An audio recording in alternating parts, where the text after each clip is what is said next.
Educational Hubs, Jeju's Global Education City, a manifestation of macro factors and global trends in a Korean context.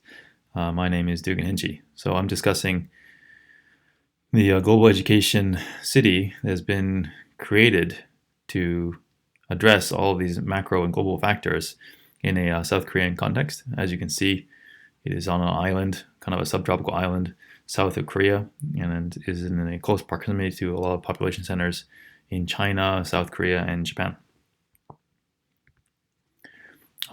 Here's a map that illustrates that very well.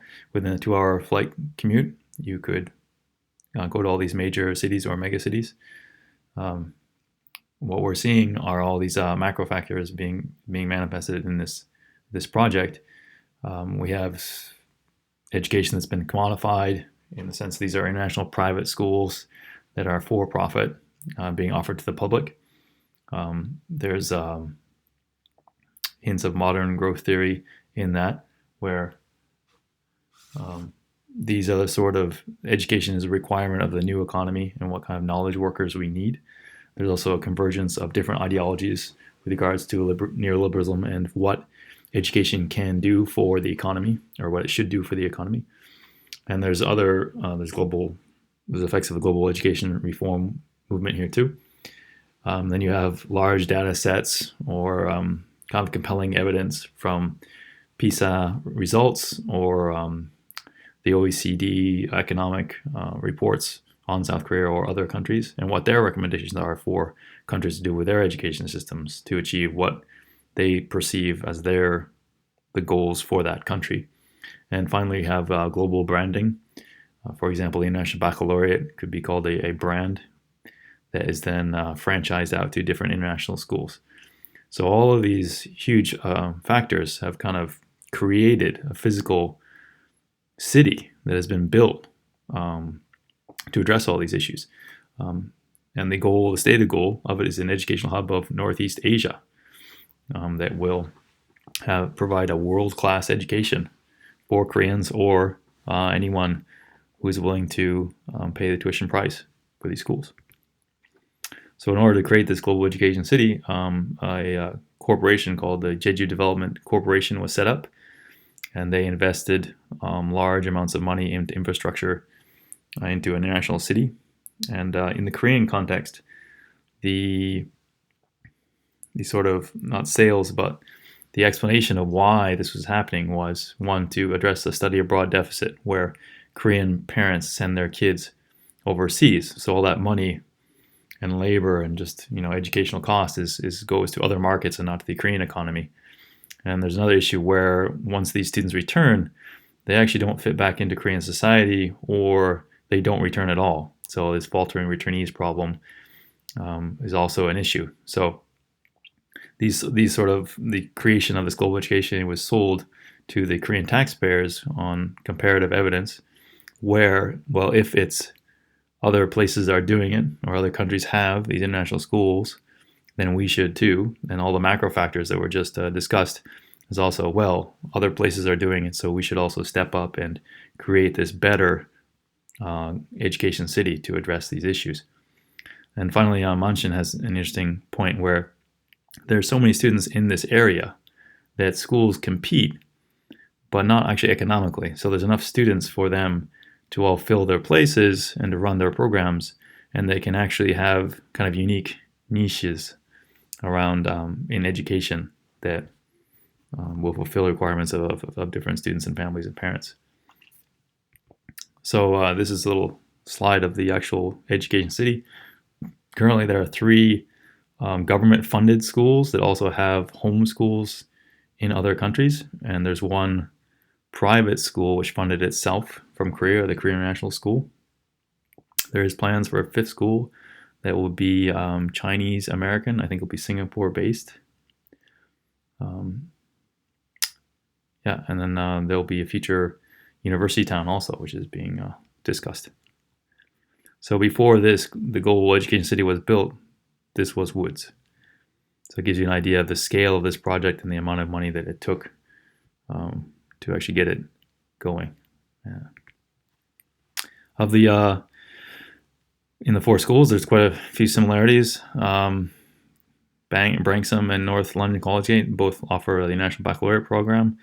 All 4 schools have boarding programs. North London Collegiate is co-ed, where its homeschool is actually only for girls. Branksome is women only. And then St. John's Wood Academy and Korean International School are the American system with advanced placement. But other similarities include they all have great athletic facilities. They have facilities for all the arts, and they're all right next to each other in a long sort of line. So for parents and for the congregation of education, you could actually walk in and visit each school probably in the same day and take tours and compare which one is best for you, right? Just like any other kind of product or when you are shopping. Differences. So once you dig a little deeper, the schools do have differences. It depends on kind of what cultural context you want for your child and where you think they will go in the future. So these are decisions that parents make. So North London Collegiate is a British culture. Boys and girls are taught separately in the middle school. But later on in high school, they're brought back together. And there's a lot of exchange for staff and faculty between the homeschool and the Jeju branch. Branksome has Canadian culture. All 9th graders actually go to Canada to the homeschool. And I think also from the homeschool, they visit Jeju. St. John's Wood Academy, American culture. Only select high school students actually are exchanged between Jeju and Vermont. So it's not all of them that go, just a few.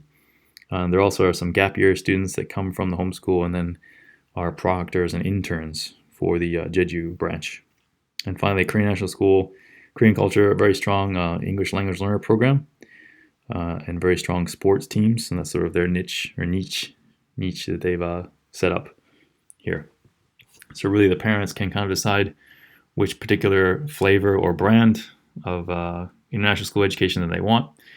And since it's in the global education city, this is unique since you do not need a visa to actually visit Jeju as regard to if you're going to a different country. So no visa requirements. You can get there within 2 hours from all these different countries and mega cities or cities. And you can also pick and choose which one particularly fits what you think your child needs. Okay. Finally, in the future, by 2021, they're aiming for, the GEDC is aiming for 3 more schools. And in this picture, you can see right below the quotation, "We are committed to establishing." That's supposed to be the university town, which has not been, or ground has not been broken on yet, but is in the works and in planning stages, where there will be 3 or 2 universities that will then organically pick up the graduates that come out of North London Collegiate or these other schools, and then they'll actually go right through to university or even graduate school. And with that in mind, there will also be, and there is, IT science parks, tourism parks, all these other different places where, in theory, you could, major in STEAM, mathematics, robotics, sort of the modern growth theory areas that are stressed, and the other areas that are stressed in globalization and all these reform movements that are global. And you could have kind of cradle to grave education and employment all in Jeju Island. So I think that's their master plan going forward. And it's very interesting to see this all play out on this sort of subtropical island with all these different cultures and groups and educational institutions and philosophies coming together, and it happening on this island. I guess 30 years ago, these were dirt roads and there was nothing much here but just tangerine trees, and you could hike volcanoes. But now that has all changed. So very interesting to see play out right here. Here are my references. So if you have any questions, please follow up with references or reply to this presentation. Thank you very much for giving me your time. Look forward to your feedback and comments.